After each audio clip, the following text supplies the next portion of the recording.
What's up, guys? Bucky Dillon here, and with my partner Cole Masters and Kevin LaRusso, we founded LibertyRevoltMedia.com. The Liberty Revolt is founded on strategies to engage in the culture war, hopefully in a way that is meaningful and impactful, and to bring a better awareness of political philosophy, history, policy, and its ramifications. So today we're going to be talking about some current events, and we're going to hopefully dive into some philosophy. I hope you guys enjoy the show.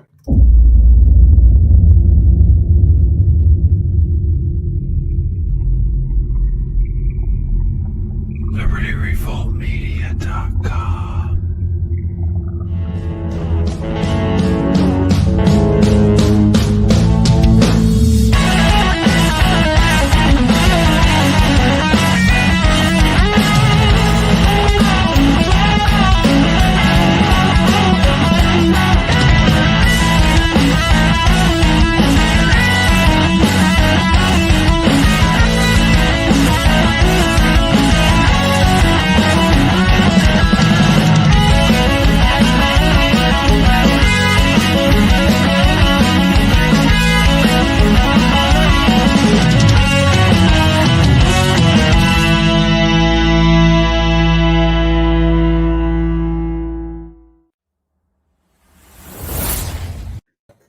And what's up, guys? By the way, today's community chat is sponsored by Vincent Rivera at Serenity Construction, Painting and Decorating LLC. Huge shout out to Vincent. So if you're in the Northern Colorado area and you're interested in basic handyman and painting work, get a hold of Vincent at 970-978-9565. Again, that's Serenity Painting, Construction, and Decorating LLC.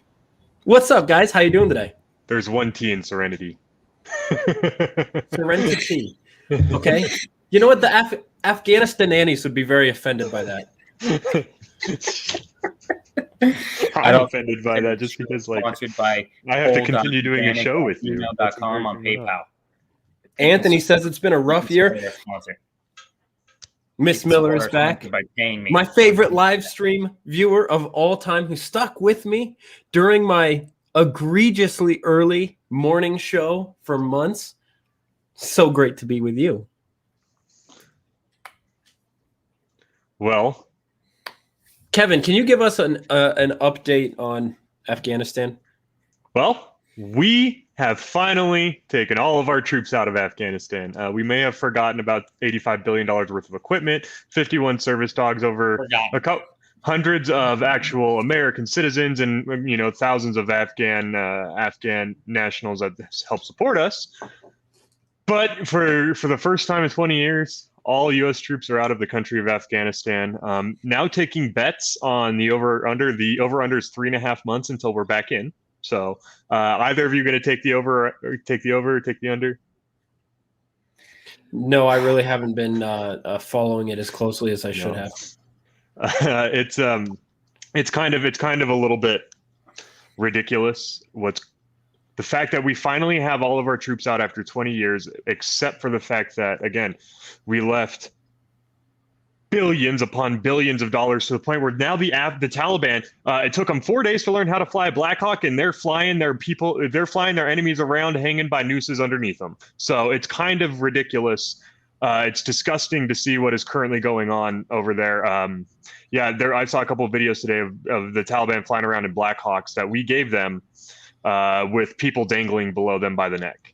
So it took them no time at all to start actually, embarrassing the ever-living hell out of us. Now, I did hear one thing. I heard that some information came out that the Taliban and the administration were corresponding before this, and that the administration intentionally left Kabul in the hands of the Taliban. So I just want to be forthright right out the gate. The Taliban is an evil organization staffed up and down by evil men, and they commit terrible acts and deprive so many people under their leadership of basic human rights. But you also have to acknowledge the fact that, by all accounts, they have been attempting to at least act the way a regime would act, like a nation state regime would act. Um, they apparently it's coming out that they said they would allow us to maintain our position in Kabul until we got everyone out. They were openly willing to allow us. They said they basically, from my understanding of it, it was basically we're going to take everything but Kabul until you guys have removed everyone from Kabul, and then we're going to take it. Or you guys can pull out, and we'll try. We might provide security, quote unquote. Of course, that means that ISIS-K is going to go in there and kill over about 150 civilians, including 13 Marines. But I mean, it's just realpolitik at this case, because it's in their best interest to just let us go peacefully, get us the hell out, and then do whatever they want. Exactly, I mean, it's not like.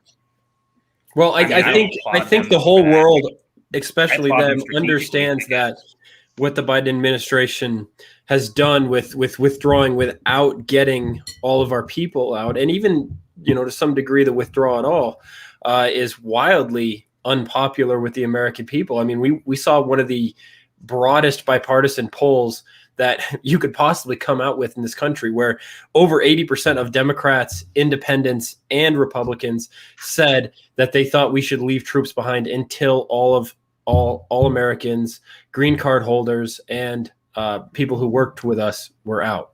Yeah, but didn't these people kind of choose to stay? A lot of them, because don't we listen. warned them a while ago. Like a long time ago. Don't buy into the Biden administration saying people are, the people that choose to say kind of deal, because it does not remove the fact that American citizens are still there. There's hundreds of American citizens still there. The amount of people, sure, there might be people that worked with us that decide to stay and fight for their country, but I assume very few of them are going to end up being women and children. The thing is that the response from the Biden administration for the 13 dead Marines was to launch a drone strike which killed no one but either people. It killed one former officer. It killed an interpreter, a former interpreter of ours, a couple women, kids, and about I think it was either 4 or 6 children under the age of 10. I think it was 4 kids and some women. It was like a wedding. Not a wedding. It was some kind of celebration that we drone striked, which we just always managed to drone strike the worst possible things at the worst possible times. So first and foremost, Jamie, yes, that the Taliban wants us out of that country super bad. Like as long as we're maintaining a presence there, it's bad news for them. And this is how Trump negotiated with them. His negotiation stance was, look, we're pulling out. Contingent on you guys behaving on the way out, kind of deal. Like, if you guys start misbehaving on the way out, we're staying. And the Taliban was like, no, we don't want you to stay. Additionally, I've heard reports from people in the room that Trump looked at the leader of the Taliban in the eye, and he looked at him and he goes, I know you, I've done research on you. Named off the village he was from and a couple of his family members, and said they're going to be the first people I hit with a bomb if you misbehave. So it's a much different position than Joe Biden. And that's even as the libertarian in me, the realist in me understands that, hey, if you're on your way out, you do, and you want to prevent as much suffering as possible, you kind of do have to have a big stick on the way out. Be like, look, I'm willing to completely and utterly destroy you on the way out. Like, I don't need troops on the ground to cause mass damage through the air. So, and that kind of kept him in check a little bit. But now that Joe Biden's in charge, he's going forward with the same pullout as Donald Trump, except his pullout game is much weaker. This man couldn't even pull out of his driveway, let alone a country, and yet here we are. So, at the end of the day, Joe Biden's withdrawal from Afghanistan has been a complete and utter strategic failure, the likes of which I don't think our country's ever actually had a strategic failure of this magnitude before. And we've had some pretty bad ones.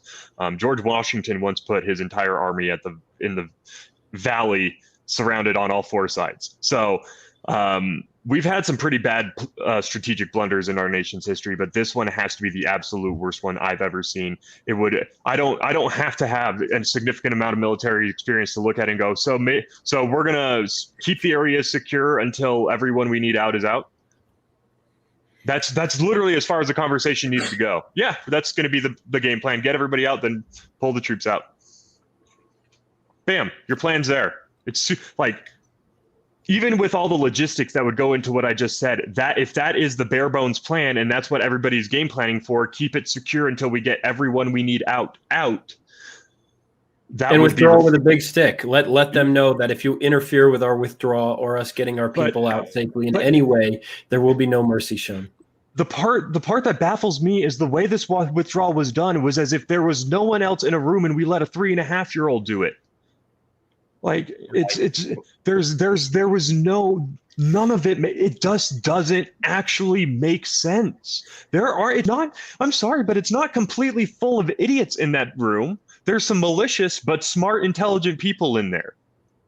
It doesn't make sense in the slightest. Yeah, and the explanations have not been very forthcoming. It hasn't been like, well, this was our strategic, this was our strategy, this was our plan, this is what we hope to glean on the way going out, and this is why we did it this way. It's more just kind of like, yeah, we're just going to leave this airbase and not tell anyone and leave the weapons instead of, destroying them in some way, or like at least, blowing up the engine block on the freaking Humvees, or like, it doesn't make sense at any level, dude. Not at a single fucking level. Because here's the question. It's like, okay, so we need to keep an airbase secure. Which one are we going to keep? The international airport with 1 runway or the military base with 3?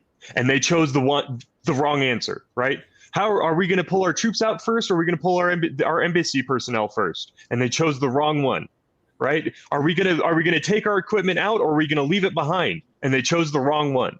Like you cannot consistently make this many bad decisions in a row. It is statistically impossible to continuously at every level make the wrong decision. And yet here we are. It's as if every level you look at it, they made the wrong decision. And to me, that is only possible intentionally. Yeah, any way you swing it, I mean, the absolute incompetence shown, not only now, but I think probably for the past 5 to 6, maybe even 10 years of the war, the faulty intelligence that was going from people on the ground back to the Pentagon, back to Washington.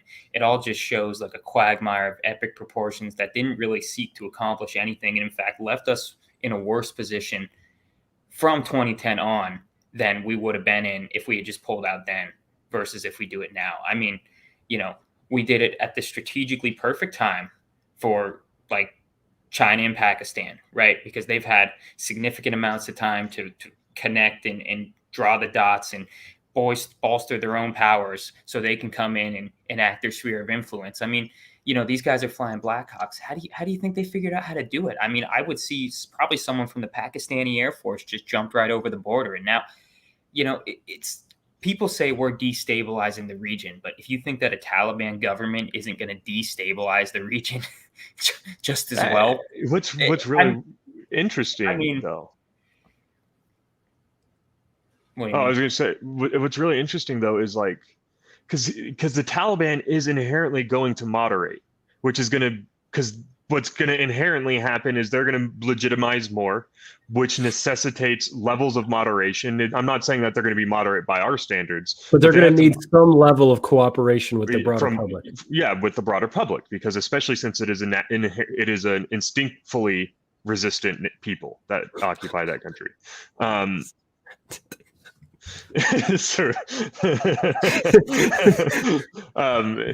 the way, Gavin, you and I need to have a talk. A good talk. Anyways, so the thing is that so the Taliban is going to inherently have to moderate to an extent, and as they're moderating, what's going to happen is the people that were on the extreme are going to leave ship and jump to the other groups that are popping up that feel like, such as ISIS-K that you keep hearing about. That is for the people that don't think the Taliban are extreme enough. That is going to continue to happen as the Taliban moderates. Do you think the Taliban are going to see it in their best interest to crack down on the activities of these alternative groups that may be more extreme than them? Yes, let me put it this way. Do you think it is in the Taliban's best interest to create a stable enough government that they can participate on the world stage and stop getting invaded every 5 years? My concern is that they're going to push it just as far as the rest of the world will allow them to push it. If they can have these proxy groups that'll act as antagonists towards the West, and even to some degree antagonist towards dissidents in their own territories. I think they'll allow them to flourish so long as the international community won't do anything about it. Yeah. I also think we need to remember, too, that for most Muslims, killing Muslims is pretty damn bad. And so we keep talking about China moving in as if China moving in is not going to have a seriously negative impact on the people, as if they're just going to accept it. China currently has over 1 million Uyghurs in a concentration camp. I'm going to look up how many Uyghurs there are in Afghanistan really quick. I mean, while you're doing that, Kevin, I just want to say I think I agree with the analysis that they're going to push the Belt and Road Initiative hard in Afghanistan. Yeah. Eventually, Afghanistan and the Taliban are going to default on the debt, and just the Taliban being who they are, they're going to be like, well, you can't come in and have our stuff, so do something about it. And at this point, they're going to have to make a super strategic decision and say, do we actually go in and do something about it, or do we just abandon the stuff that we built and they can't pay for? Because at some point, it's going to come around to bite them in the ass. Not anytime soon. The next 10 years, China's got strategic interest in the areas. They're going to do fine. After 10 years, when they come to collect on the debt that the Taliban inevitably aren't going to be able to pay, then we're going to see shit hit the fan. I don't think China's anti-government stance is also going to change. Like, they're going to have major problems with the fact that the Taliban are Muslim. They are not a fan of religious cultures. That's why when they're moving into these African nations, people keep talking about how China's moving into Africa, but they're also like trying to import Chinese culture or Chinese communist culture into Africa as well. And like, it's not going to sit well with the people. I'm sorry, but there's a reason why colonialism fell apart in the 20th century. It's because people don't like being colonized, and it does. And unless your suggestion is that China is somehow a nicer, more equitable, or a more generous and better business partner than America is, at which point I say, so what's the problem with them moving in? Then you must also acknowledge that it's going to be less successful than when we tried it. Because they're either going to do it on economic means, and China's economy is like they are terrifying. There's a reason why you see certain companies pushing hard investment in China right now. It's because these same people invested in China 20 years ago, and they realize that their investment is going to collapse. So they need that investment to come back now. It's because BlackRock opened a mutual fund in China. Yeah, that's a big part of it. BlackRock is one of the major companies that's currently pushing that economic entanglement with China. And again, it's because they need that investment to come in, because China is built on a foundation of Afghanistan had ghost soldiers within their army. China has ghost cities within their country, and you can't just keep building and building. And there's a lot that goes into it. It is the most hyperinflated real estate market anywhere in the world, and part of that is because it's almost impossible to reliably invest in any other aspect of Chinese economic life. Yes.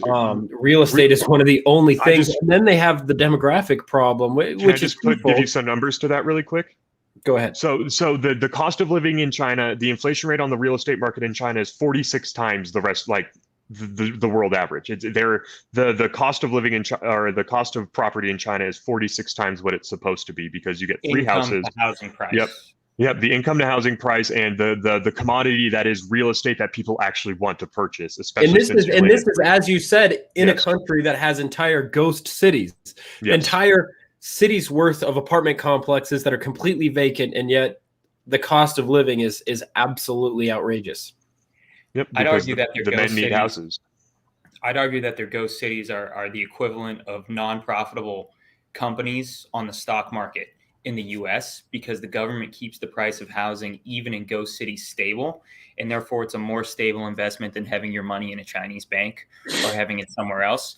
The problem is, if the government ever defaults, like if they don't have enough control to keep the bubble from popping, and don't think it's not going to affect our economy, because it's going to hugely. It's actually probably going to be a massive benefit on our economy, because the thing is the thing is that China's never had the recession that capitalist countries have when they grow. China's never had it because the Chinese government has stopped it. It's not like the causes of those recessions disappeared. It's like they're just shoving them all in a bottle. Mhm. And when that bottle explodes, what it's going to show is that, hey, you can only invest in the West because you cannot trust anything even coming out of communist China. India is pretty soon here is going to end up supplanting China. So I'm not worried about China anymore. India is going to take over for China as far as being an actual successful country much quicker. It's just they got to get their feet under them faster. Anyways, Dylan, I interrupted your earlier point and we diverged. I am sorry. Please. Well, it's part of it has to do with demographic collapse. After 3 generations of a single child policy, we're talking about families that are not reproducing anywhere near the replacement level, and so much of China's economic influence that it's wielding now is dependent on having that massive pool of cheap labor, and it's doomed to collapse because they're getting more educated, and their population is going to fall to less than half of what it is now, predictably in the next 20 to 30 years. And they've tried to start encouraging families to have more children, but because of the cost of living, families don't want to do it. I mean, there's no level of government coercion that's going to make someone want to have another kid when the cost of living is 46 times the global average. Yeah, because like just to explain why that is, so they want people to have more kids. The problem is the one-child policy made the ratio of men to women so extreme that the demand for housing in China is so high, partially because if you are a man, you literally must own a house if you have any hope of getting a woman, because every woman has 2 to 3 suitors minimum. And so, look, if you have 3 guys, and many of them are dating foreigners. I just, they got no. Got to congratulate ourselves. I'll just be real with you guys. I don't know how your wives I thought the government would put a stop with between you guys actually being allowed to marry your wives, just because. Oh, they go that far. People are going to be super.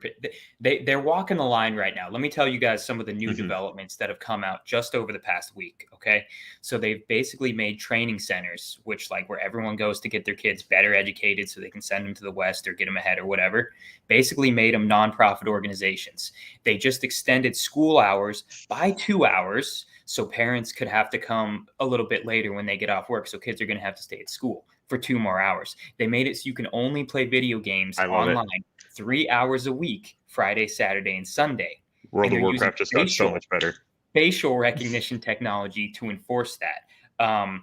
There are so many things, they got rid of fan culture on the internet, like all the stars that people go on and have the little chat rooms about. They basically 86 that. So they are clamping down so hard. And young people, think 15, 16, 17, the ones who are just going to become adults and get into this market, are going to be pissed. And I mean, they can only be nationalistic so long when they can no longer talk about their favorite celebrities or, play video games or get a house or get a girlfriend or any of this stuff. So all these things they're trying to do to make people have more kids, first off, it's not going to work. Second off, I think it's going to backfire big time. Yeah. I want to. How is the crackdowns on foreign schools affecting foreigners who live there and teach? Because I know that probably the largest market for guys such as yourself in China is to go there and teach English, and a lot of them were teaching English not only through an institution that validated their visa, but also on the side. And it sounds like if what you're talking about is going on, that has massive ramifications on your ability to stay there and work. Well, absolutely. But my company specifically, it's very big and they follow the rules to a letter. So for me, it was a net positive. Now I go to work later. I get the holidays off with less pay, which kind of sucks. But I get weekends off too now because they can't teach on the weekend anymore. So I get the days off, different days off, later working hours, stuff like this, because mine is such a big company. But plenty of training centers just closed down. They're done. They're over. Right. Yeah. And the teachers, not just foreign teachers, but many Chinese teachers also go work at these training centers after school. Now that they extended the school hours 2 more, they can't go work at these training centers or they're closed down. So the whole market for English education over here is going to be completely shifted up. I mean, The fact that So I'm if here, you're if I there wanted to legitimately, you're private, established, I'm you're not going to saying do I very do. well. If I'm you're going to not do very well. established, if you're not established already, you're going to have a hard time. You're basically going to have to leave the country. Yeah. Yeah. Too So let me dangerous. ask you this: how do you? I heard that they were going to nix a lot of the English teaching and replace it with basically the propaganda of Xi Jinping's personal political philosophy, and that they have started communist history classes as a mandatory part of education. They How already do you did that. think? They How do already you did that. think that that is going to play when simultaneously massive part of Chinese economic life is catering to America's export of culture? Well, the thing is, they don't want the export of culture to have a strong foothold here, period. But they can't get rid of English completely because everybody knows that they need to park. Rich people, rich Chinese people know that they need to park their assets in rich English speaking countries in order for them to be safe. So there's a lot of pushback within the party itself for them to, allow English teaching to continue. As for communist history, they have politics classes every year. It's basically communist history. No one really pays attention or cares. The kids hate them, as far as I'm concerned. The Xi Jinping thought, my theory is that this is to weaken the Jiang faction of the CCP, which is there are two factions, right? There's Xi, he's the ultimate ruler, but there's also the ex-president, Jiang, who has a lot of power here still. And I think a lot that of social clout. Yeah, he's slowly trying to reduce the influence Mao style, right? This is what Mao did in the Cultural Revolution. He basically said, anyone who doesn't agree with me is an enemy not only of the state, but of communism and of you. So Xi is taking it right out of Mao's playbook in order to weaken the other factions and consolidate his own control. That's my 2 cents. Yeah, no, that makes So sense. people- I was going to say, first, Cole, did you sweep your room for bugs or anything like that? No, but trust me, no one cares enough to be listening in. I Fair enough. promise you guys. Well, you're an American trying to You come in haven't their country. seen- I feel like You you'd be haven't seen one of any the top priority suspicious targets. looking birds perched on your windowsill? I'm just worried that I'm going to be sitting here and you're going to look to your left and just like, the brown shirts come and kick the door and take you away. It's my biggest fear. I'm just analyzing the economy here. Actually, there are a lot of people who do this. I see this online. A lot of guys who actually get on for years and they talk a bunch of shit, and then finally, they get a knock on their door. As for me, at this point, I'm gracious that they allow me to be here. Let me just say that. I do want to talk a little bit though on why China's kind of having to re-insulate itself almost, and it speaks to the fact that their decision to open their country up to capitalist tendencies, or to capitalism even to a small extent, is always going to be poisonous to the system, because at the end of the day, a rising tide of living standards that is a direct result of you opening your country up to capitalism is going to, increasing that standard of living is going to get people used to a certain way of life, is going to get people used to a certain, level of doing things. But it also brings a cultural aspect of it, right? And it's the cultural aspect that's going to be so important, because the culture required for communism cannot function with capitalism, right?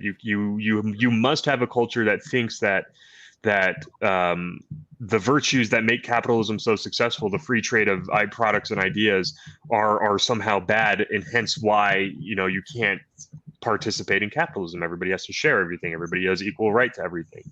And so naturally, what was always going to happen as people started to realize, hey, our standard of living got better once we came in contact with the West, whether they say it out loud or not, whether it's a conscious or subconscious thing, there is an understanding that the West is why things are successful, not communist China, because it was the West that got them there to begin with.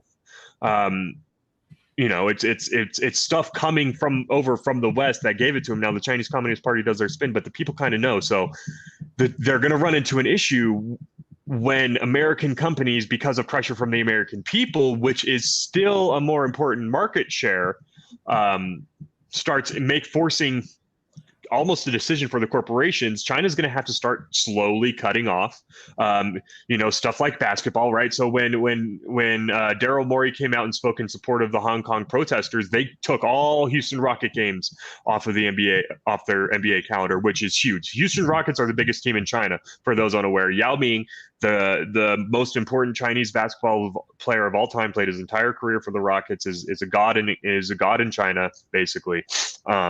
So it was huge. But the thing is people start to ask questions. They're like, but why? But like, why? I want that. You took that from me. And that made people start getting upset by these things, and that's going to start happening more and more and more, right? So one day it's going to be the Avengers, right? It's going to be Disney's, 17th Avengers movie is not going to be allowed to be shown in China because of something, and the people are going to be like, but why? We knew it's coming out. Why didn't you let us see it? And it requires them to simultaneously allow for a population to become educated and make sure they're uneducated as well. They have to be educated. Right. in the They're things constantly that matter. battling innovation in Yes. their own country, because it's just as Yes. fast as people can innovate new ways to get what they want, the Chinese party needs to be constantly trying to figure out how they're going to sever that away from their own Mhm. people, while their people know exactly what's going on. Some people are concerned that when this economic bubble, people assume it will collapse. If and when it does collapse, if the propaganda is effective enough, then unlike turning on itself, because here in America, when we have problems, we tend to say, you know what, fuck Joe Biden or fuck Donald Trump, and then turn around and vote for the next guy who says that they would have done things differently and they're going to do things differently. In China, where they have no voice and they have no ability to speak out against their politicians in any kind of confident and meaningful way, people are concerned that this is then going to be turned into aggression outward. Yeah, so they're going to try, and it'll work for a second, but when they're going to cut off all connection to the West, and things are going to stop developing, things are going to start getting worse. Things are, standard of living is going to start to go down, because as much as the Chinese Communist Party wants to be providing everybody, be the sole provider of everybody's wonderful standard of living, they're not, and they cannot be. And Dylan, I think you made a really good point there. Yeah. And Kevin, you too. And I want to speak to that a little bit, is that at a certain point, they always blame Western powers for bad things that happen, right? And at a certain point, when things get really bad, the nationalists that, they've bred in this country, because they've turned the people into nationalists, are going to look at the CCP and be like, so why don't we do something about it? Why don't we hit them where it hurts? Why don't we take Taiwan? Why don't we do these things? And that sentiment is going to become overwhelming to the point where the party is either going to have to act and do something about it, admit they were wrong and change something. But it's not, the standard is going to change fundamentally at that point. And, I think the main thing they would try to do would probably be to take Taiwan, because that's the logical step. And that's a natural extension of the nationalism that they've been fostering The for issue so is, long. do you know what's standing the between them Taiwan and issue Taiwan? is deeply, deeply, deeply tied in with all of their nationalist Yep. fervor. Yeah. Do you know what is currently sitting between Taiwan and China that is going to cause Everyone major else. issues? Is a couple U.S. fleets, enough U.S. naval presence that if China tries everything, they will not be the strongest military power in the area. So, and not just U.S. I mean, a lot of other Yeah. forces have been But- moving in. European, but like forces. that needs to come. We need to address that, because you're 100% right. At some point, they're going to have to choose between acknowledging they were wrong or continuing to put up or invading Taiwan. And they're going to have to come face to face with what they've been telling their people, which is we are stronger and better than America, and actually having to look down at the American and our allies. Because I guarantee you, it's not just going to be America standing between Taiwan and China. You're going to have a lot of European allies there as well. How do we counter how weak we look? Let me real quick. So anyways, they're going to have to either acknowledge they were wrong and say, because they understand, again, if they engage with Taiwan, they are not the most powerful military force 15 miles off their own shores. So that is something that they have to reconcile at some point. And the people at the upper echelons of the Chinese Communist Party are very aware of that fact, which is why they tell Taiwan America's not going to come to your aid, not just factor it into their military equation and not say a word about it, which is what you would really do. If they truly thought nothing was going to stand between them and Taiwan, they would take it. But they know something does. So, and that's going to cause a huge schism, because at the end of the day, if they try to engage in a direct force-on-force battle with America and our allies, it's going to end up disastrously for China. Granted, it is not going to be as brutal as what Japan did to that country as far as what happened to the people, but that military is going to get curb stomped into non-existence. So again, it would be an army of united Western forces, none of which require explosives in their helmets to keep them there, versus an army of people who have never actually participated in full-scale war, going head-to-head with the greatest military force that's ever existed, even as weak as we appear now. No, the thing is, something like don't underestimate Joe Biden's ability to fuck things up. Cool, yeah. Dylan's all like frozen over there. His internet's lagging. Yep. But once again, Afghanistan and Iraq, these are wars that did not have broad public-based support. I mean, the polls now show that 65% of Americans would admit or would defend the decision to defend Taiwan, right? Yeah. And it would be the kind of conflict that people could finally get behind, is the thing. Because in-your-face colonialism is not okay in the 21st century, right? Nope. I mean, I'm reading a book right now about the French colonial collapse in Vietnam at the end of World War II, how FDR saw colonialism, all these things. And, our conflict in Vietnam really started from Harry Truman's inability to denounce French colonialism in Indochina. I mean, that is where the conflict came from. Yeah, we could have avoided the entire Vietnam crisis. Easily. Ho Chi Minh came to us first. Ho Chi Minh came to us first. Yep. They did come to, Ho Chi Minh came to us. He literally said, you guys can open a few different military bases in Vietnam. He was going to give us a strategic position of naval bases in Southeast Asia just for us to denounce the French, just to tell the French, don't be this big of dicks. That's all he wanted. Yeah. I want to real quick answer a couple of these questions. Jamie asked, why do they have ghost cities to force huge populations in certain areas? No, so they have ghost cities because in communist China, everybody is guaranteed a job. And the easiest way to provide lots of jobs to lots of people for a long time is to build. It's just the easiest way. So they build these cities. And granted, they started building them at a time when their population was skyrocketing, hence the one-child policy. But they continue to build to provide jobs, even though now these cities aren't even going to be filled with anything. So these are all wasted investments. Can I add to that real quick, Kevin? Yes, real quick, Asian Guy Vlog. We can see all comments from all chats. So there's Facebook and there's YouTube. So either one, we can see the comments and comment on them. So. And by the way, I discovered I do have the ability to put a commenter in timeout. I don't know what that means or like how long that lasts, but I would really be eager to utilize that. So if you guys could step up your comment game so that I could test out this put commenter user in timeout feature, I sure would appreciate it. Yep. What were you saying, Nicole? So another thing about the ghost Davin, cities, you are gone. The way they measure GDP here is by construction and appraised value at construction, right? So they build these things and they appraise their value as way higher, right, than they actually are even before they sell the homes. So they take these appraised value figures, stack them onto their GDP, and throw that to the World Economic Forum and say, this is our GDP, it's growing. Yeah, no, it's there's a reason why people have to encourage investment in China and why it's not already just an assumed thing. Because if investing in China was the smart move, there would have been so much Western investment in China over the last 20 years. It would have been insane. Granted, there has been some through the avenue of Hong Kong. Granted,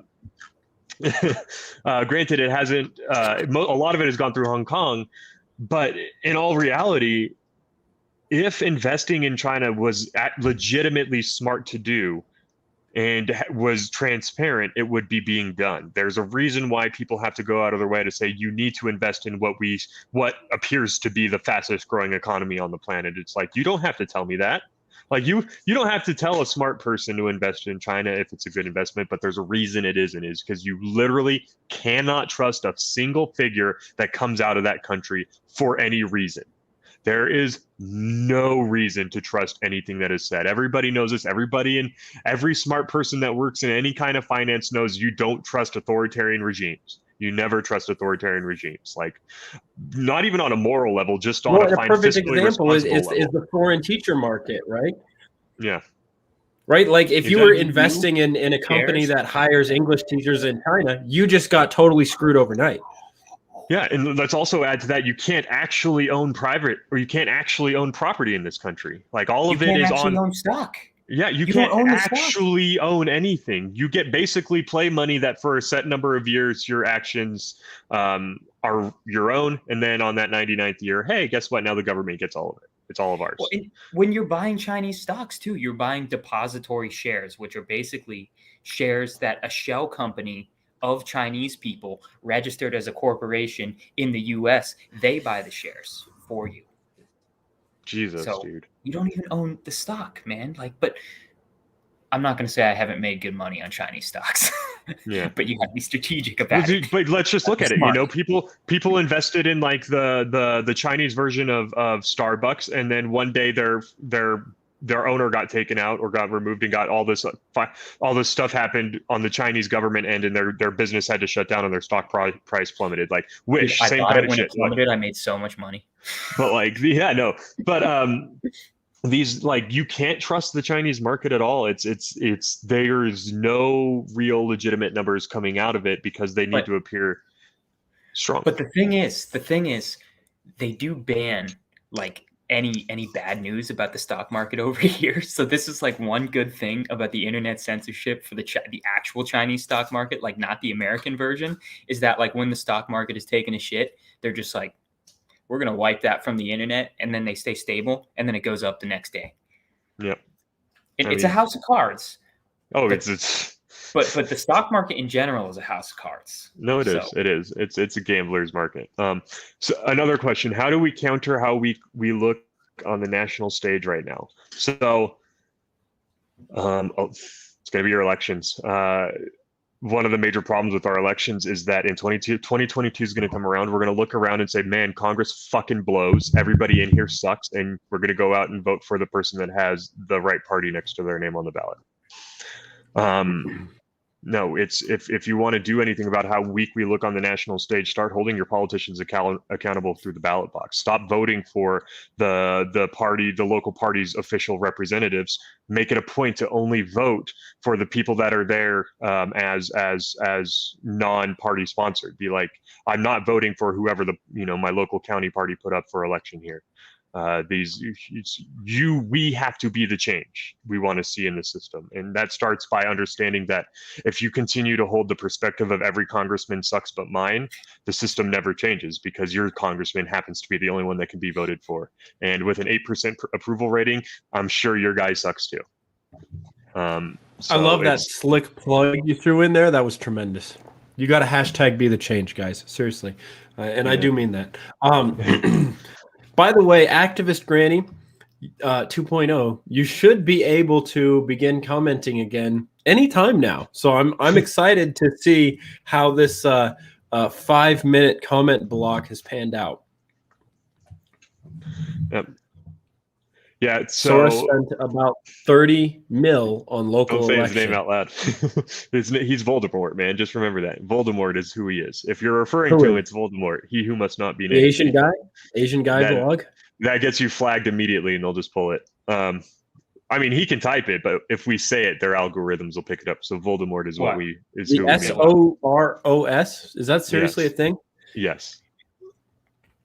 Really?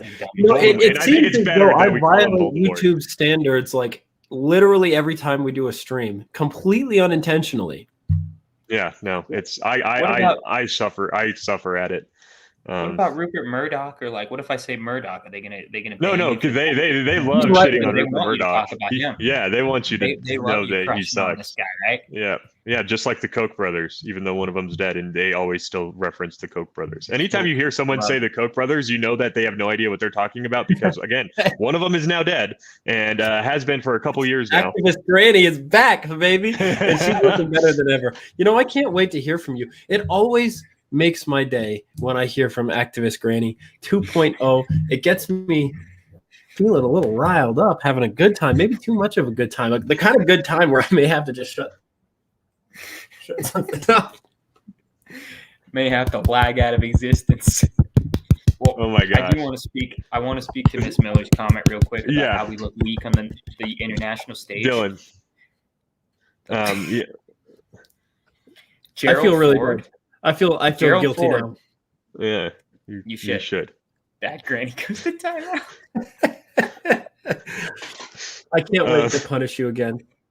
Oh my God, just shut the hell up, please, for the good of us all.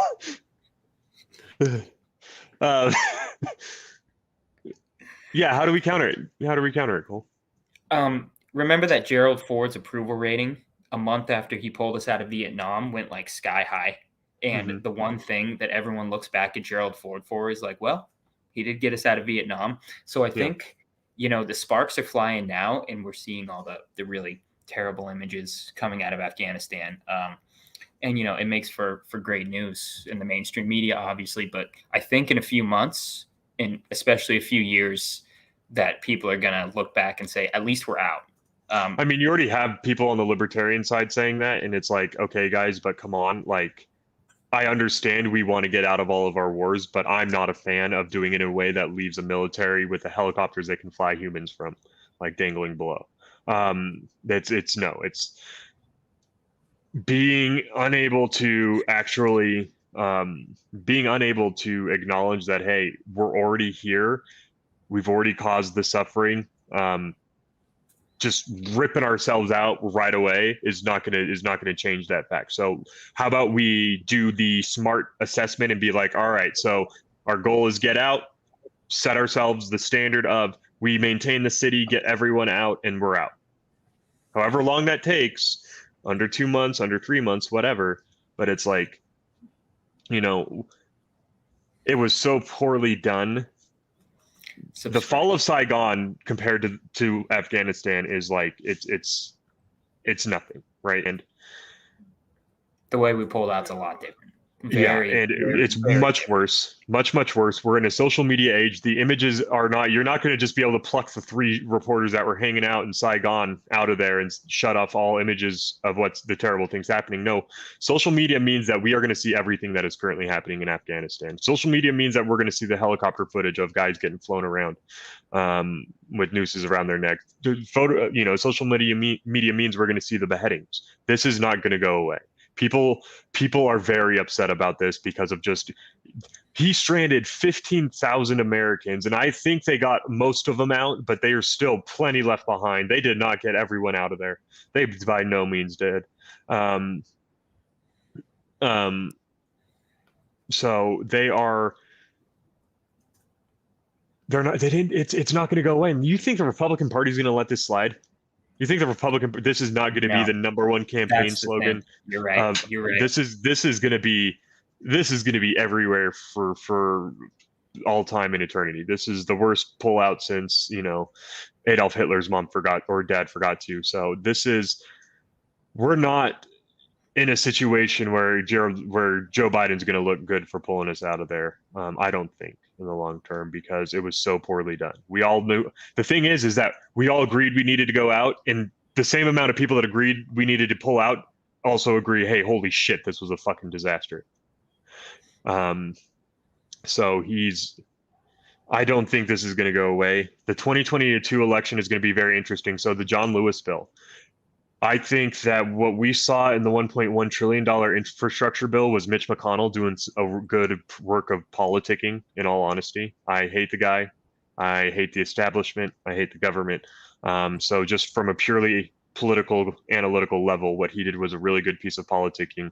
He gave senators such as Suzanne Collins, Joe Manchin, something to take back to their constituents as a victory. He also gave them the ability to stand against the $3.5 trillion John Lewis bill, which they have already said they will. Joe Manchin has made it very clear he's going to stand against the John Lewis bill. So I think that the 2022 election, it's, the $1.1 trillion infrastructure bill was to make sure that this Democratic didn't just push through their own $5 trillion bill instead. So the 2022 election, I think, I am going to boldly predict early on Republicans are going to make massive gains in the House. Massive gains in the House. Joe Biden's second half of his first term is not going to be under a friendly Congress. So, bye, Gavin. Cha!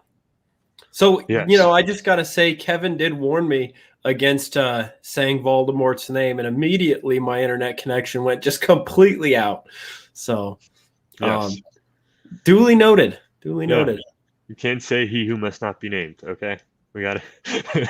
He's like. Can I say Storos? This dude, no, you can't say Storkos or Brokos or Floros, whatever. Voldemort, right? Because if this guy's willing to pay millions of dollars to topple regimes in Central American countries, what do you think he's willing to do to make sure you don't talk about it on YouTube? So. Well, you know what? I will just say he now officially has 11 plus 3 people very turned off by his actions. I was considering becoming a big fan. The Liberty Revolt is always looking for financial support. But you know what? I don't know if I want to do business with this kind of guy anymore. Voldemort.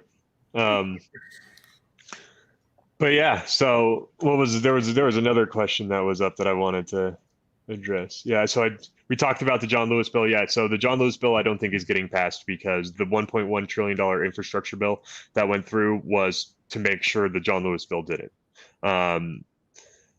Which I hate them both, but I understand politics and it sucks. So let's see. Just a name like the John Lewis bill, that's when they attach someone who's like super popular and dead. And dead. It's the Democrats. Never let a good tragedy go to waste. Just like the Patriot Act. I'm sorry, I'm going to sound like an idiot. Who's John Lewis? John Lewis was the senator from was it South Carolina? Yeah, I think it was. Was it South Carolina? I think it was South Carolina. I knew that. I was just asking on behalf of the audience, of course. Yeah. So John Lewis was a senator who played a huge role in the civil rights movement back in the 1960s. He was a very big activist. He did wonderful things for his communities, and he recently passed away. And so they're trying to do it in his memory, and what they're doing in his memory is it's just an absolutely psychopathic SJW nightmare. Some of you, please guys, just go read some of the parts of this bill. You guys talk for a second. I'm going to pull some of the highlights up. Well, I cannot wait for them to name a bill after me. That just completely wrecks this country.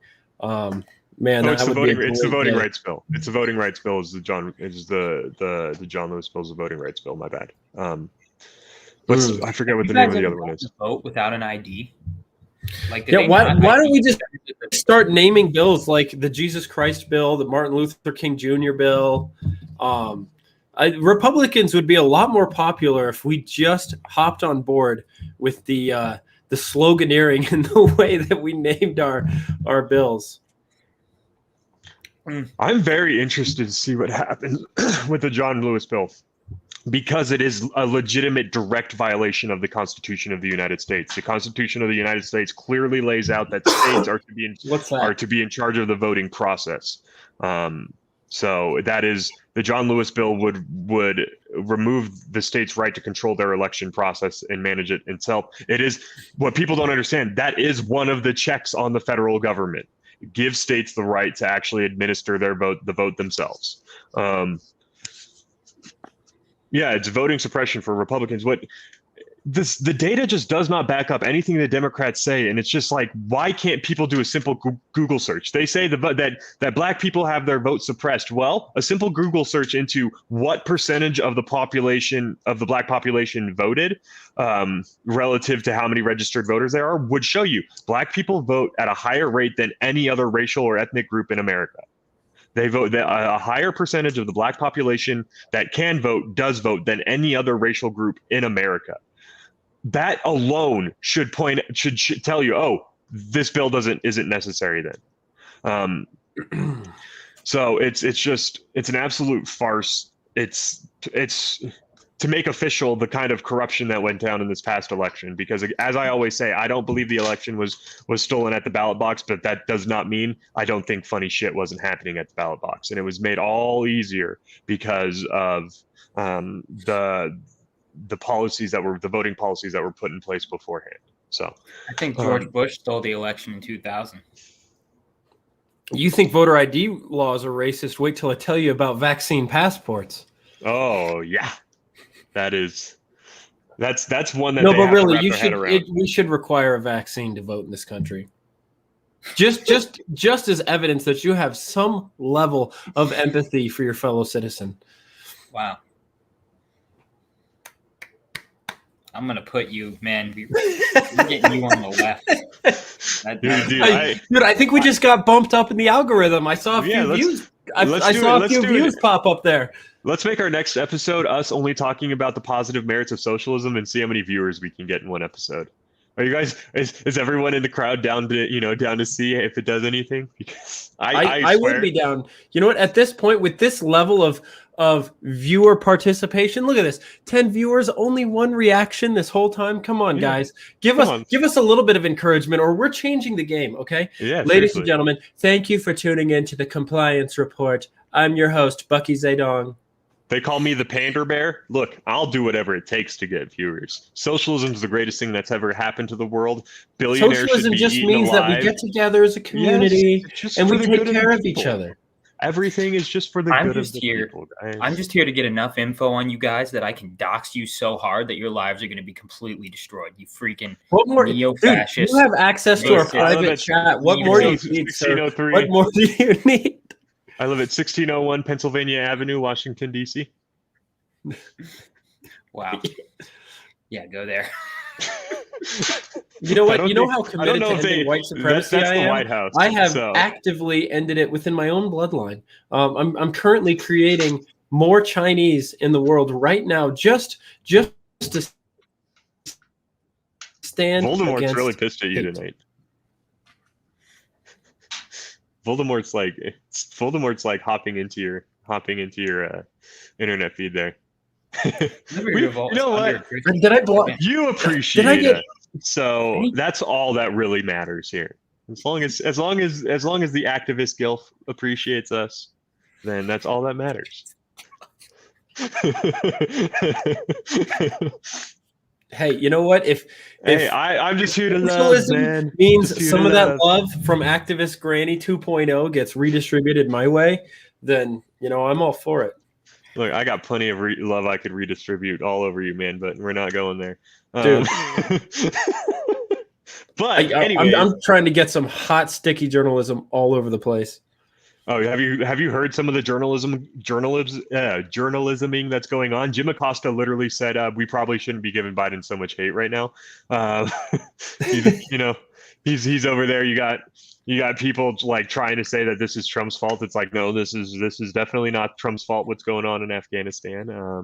No. I like that the designated antagonist reporter is named Ducey. Dude, I love it so much. Peter Ducey. Oh my gosh. He's a little Ducey today. He's all right, Ducey. What do you got for me? All right, Ducey. No, it's the White House correspondent. Like the White House correspondent team's an absolute farce. Nothing gives me more confidence in my government than when our president comes out and says, "Okay, well, like usual, they gave me a list of people I need to call on today. So will Peter Ducey please ask me your question?" Yeah, the answer is A. Excuse me. The answer is A, this, B, that. Thank you. No more questions. Did you hear him today? Somebody tried to ask him a question on Afghanistan, and he goes, "I'm not going to talk Afghanistan right now," and left. Like That just gives me such faith in our establishment. You know what? This is a government that not only cares about the people, but is competent at their jobs. Yeah, I mean, I just get so much confidence watching this government operate. I'm like, yes, they would do perfect taking care of my healthcare. Like this Grumpy group old of man people moments. is just absolutely They amazing. can't even take care of Joe Biden's healthcare. They literally can't say Healthcare is a human right unless you are not vaccinated. They literally can't say in an evacuation the people with the guns should be the last one out. So it's like, how? Yes, China. I like talking China with you guys because you guys are really, really read up on it for some reason that I still can't figure out. I wonder why, Kevin. I can only imagine. I have no idea. I'm very high.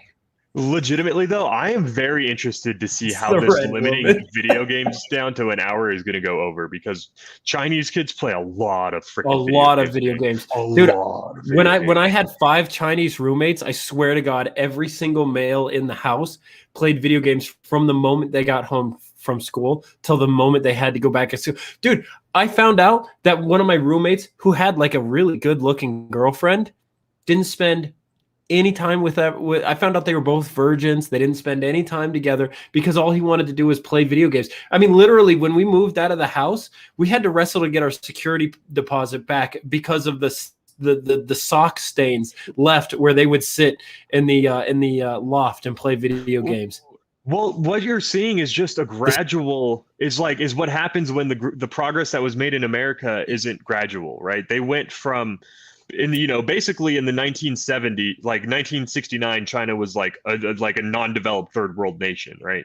And within decades, they had all the modern technology, and so there's a lot of cultural negatives that are going to come with it because all of a sudden, video games are incredibly addictive, there's a lot of vice within video games, and the Chinese make up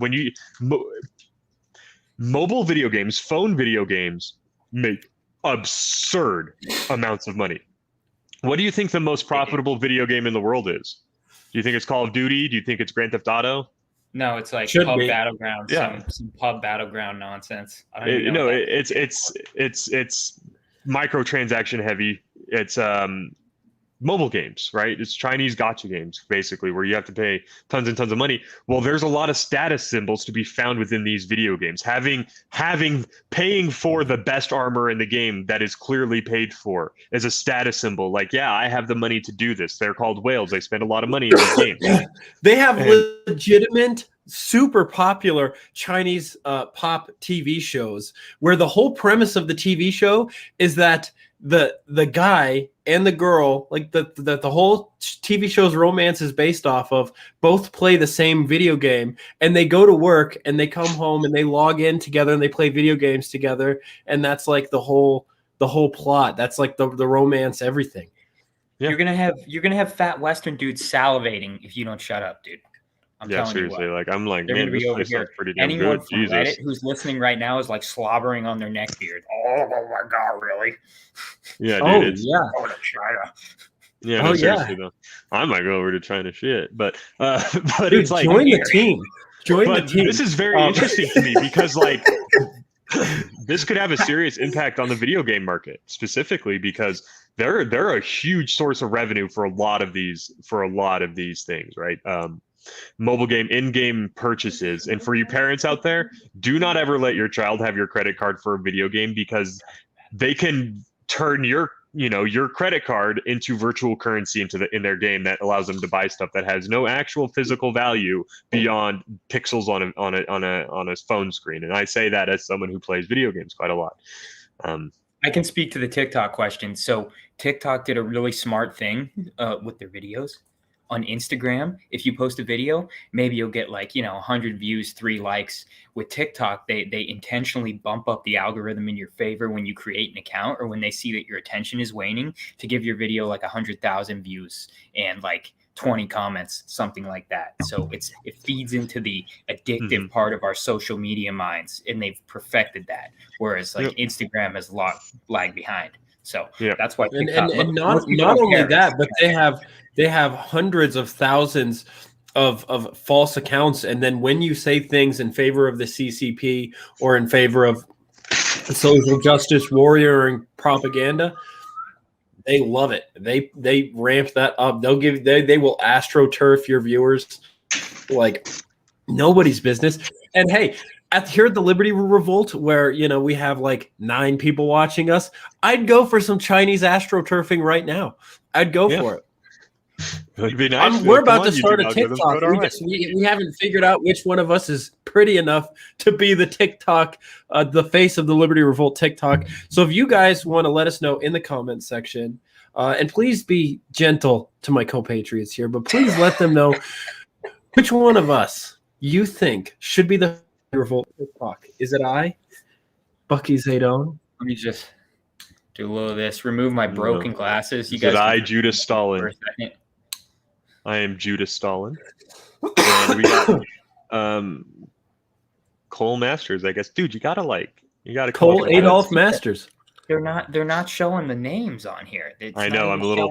It's a little sad. Like seriously, Bucky, bomb the names. Seriously, what is going on? But yeah, no, it's very interesting. It's stuff like that the Chinese Communist Party is going to have to come to grips with, as far as like, how much dissent are you willing to foster in the people before you give in to what they want? Because at the end of the day, the CCP makes up like less than 6% of that population. When you're outnumbered that bad, you do a really good job. Yeah, I think there's something shy of like 200,000 CCP members. It's a very, very, very small amount. Like in a nation of a 1.5 billion, it's like in the millions. But most people just join the party because they kind of have to if they want to get a better job in a lot of stations. Yeah, my wife was offered CCP membership because she graduated top of her school in high school. And that is one of the things that will get you recommended is if you're the top of your class, and in some sense. Gosh, there's almost something interesting about the meritocracy. How they put people in positions of power, and it's not always a meritocracy. It's largely who you know, but there are serious criteria for becoming someone who has political influence in the country. Serious criteria. And part of that is let me tell you the criteria. Your standardized testing scores. Yeah, that criteria is, does this person have the potential to be a threat? Then they get to come in. That's what it is. Does this person have the intelligence or some skill that could pose a threat? Then you get to come in. And that's how you make sure it never happens. Sorry. You look at something like Russia, where the history basically doesn't reward meritocracy at all. It rewards capitalist authoritarianism and being a feudal lord over serfs, versus China's like Confucian. These Gaokao go all the way back to Confucian times, when they basically had a bureaucratic administration test where you could study for the civil service exam, and only based on how well you do in the exam, you get your position in government. Yeah. So China's Gaokao today, which is like the main test in the country that you have to take in high school to get into whatever school, like that culture has stayed the same, which is why China, even as an autocracy, can like get good people rising to the top. And I mean, you have someone like Xi, his mom got purged and I think killed in the Cultural Revolution. Yeah, his story is actually very fascinating. I don't know how much of it to believe, because I'm sure that his history has been red washed to maximally put him in a positive light. But according to the literature that you can find, it basically implies that he grew up in rural China and really worked his way up as a worker, soldier, student during the Cultural Revolution throughout the course of his life, and then legitimately did work his way up the Communist Party until eventually they decided to make him the president of the party, and then relinquish terms on his reign. we also got to acknowledge, like, when he took power, he had a lot of support from the people. He immediately started attacking corruption within the party. He immediately started to address like a lot of the failings of China's economy at the time, because he took over and China had kind of like stagnated and took off again when he took there. Yeah, seriously, our standards are in the What gutter. standards? Yeah, we don't What have standards? our standards are only age and citizenship based. That's the only standard in America. The only thing, like age, location, and citizenship. There's Frankly, nothing I else think those are too much. Sounds a little discriminatory to me. No one even But- wanted Joe, dude. No one. You know, has anybody no one seen even Joe's wanted birth to fight. certificate? I'm just asking. No, because when he was born, paper didn't exist, so there is You no can't birth birth certificate. certificate on YouTube. They'll kick you off. He was question. U.S. currency. Oh yeah, be very worried about the U.S. dollar, but at the same time, just as much as you should be worried about ours. We are still to this day the reserve currency of the world. We have a gun pointed at everybody else's currency, basically. Yeah. It used to be we had a bunch of gold. Now we have a bunch of black gold and guns. Yes. Okay, so at least there's that. We've been printing a bunch of money, but so has everybody else. So actually, the weird inflationary measures sort of balance each other out.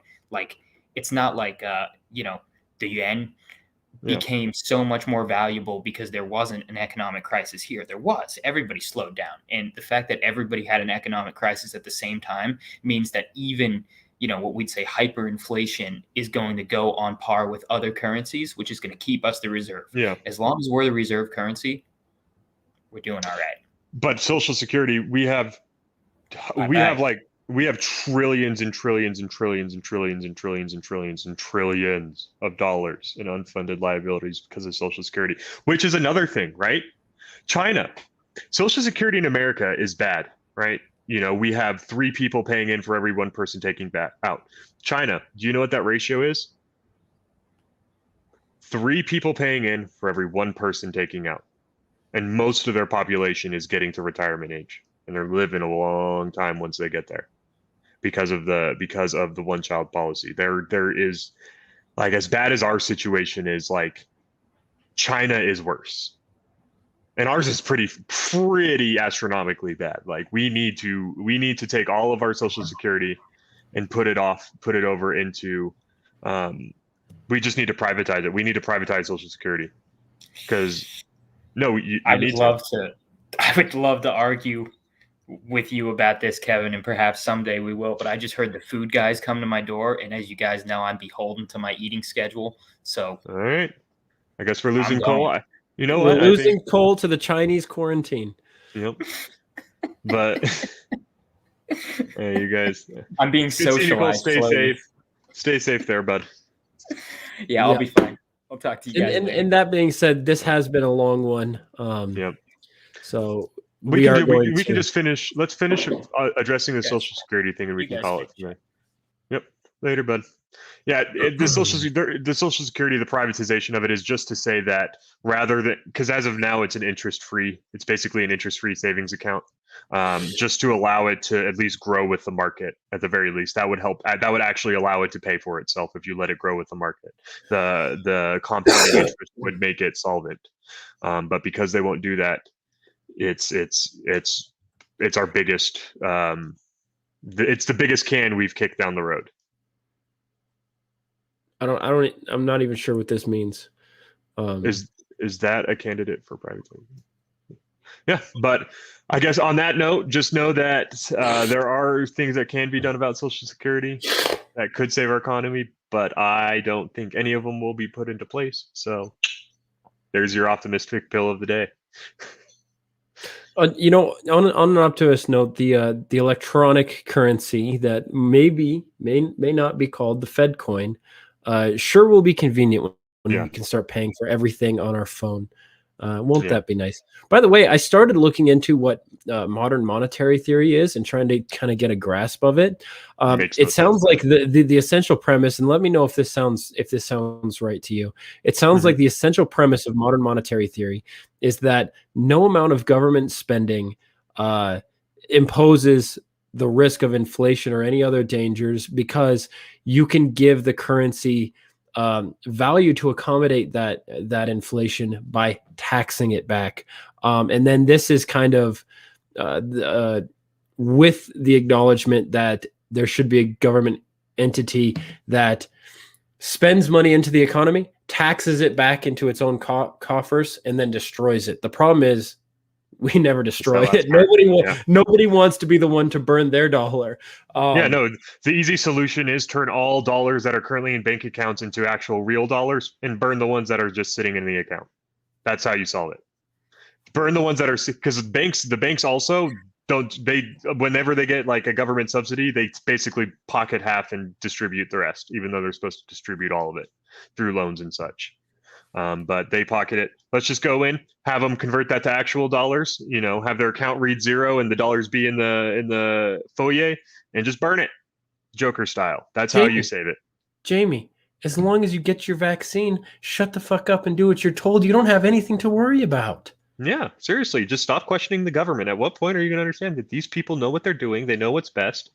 They care about you. They genuinely care about you. A cashless society is just going to be great because the government's going to be in charge of it and it's going to work. Okay. And imagine if you were the person who could just type numbers into your own account. Wouldn't that be nice? That'd be so good. Like, just add a couple zeros every once in a while. And imagine if you could shut down your political opposition with just delete an account here and there. That's easy. Well, this asset is frozen. Got it. Right. Yeah, so, guys, thanks for tuning in to the Compliance Report with Bucky Zedong and Judas Kevin Stalin. We sure do. We sure do appreciate you, and we hope to see you again this Friday night. Same about time, same about place. We hope to see you there. Bye, everybody, and I mean burn it with fire.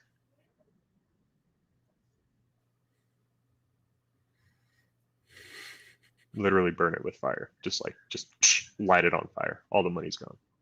Are we still alive? Yeah, burn it.